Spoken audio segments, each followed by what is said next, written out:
Hi, I'd like to talk to you about Nampeyo and her family.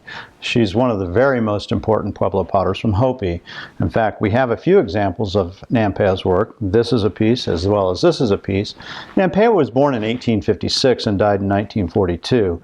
And she really was the top potter in Hopi. In fact, people would come all over the world just to visit and meet Nampeyo. Nampeyo revised a style of pottery that was done in the 1400s, which is called Sikiyaki pottery. And this is an example of a pot that has this kind of small base and then very floating in. Sikiyaki pottery was found, it's still found throughout Hopi in ruins, and during excavations she saw examples of this and decided that she would revival it.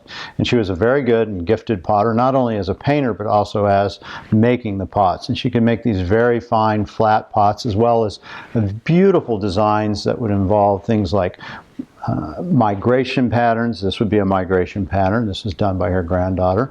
But she could also do things of birds as well as design elements that would be almost abstract by today's standard.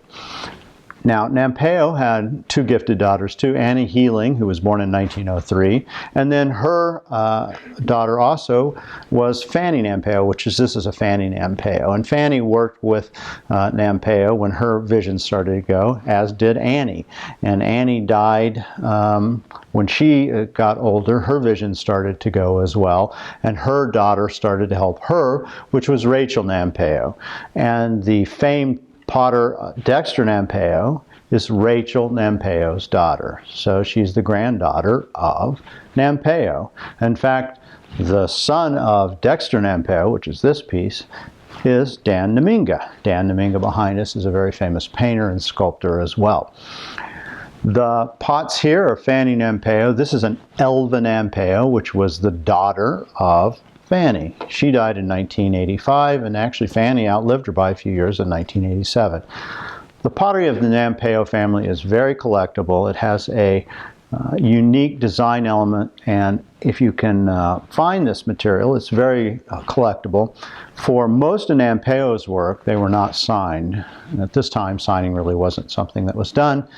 It wasn't until the late mid-30s that she signed any of her pots, and they really weren't signed by her. They were done by Fannie, and they're usually very small pots, and they were done for the museum in northern Arizona.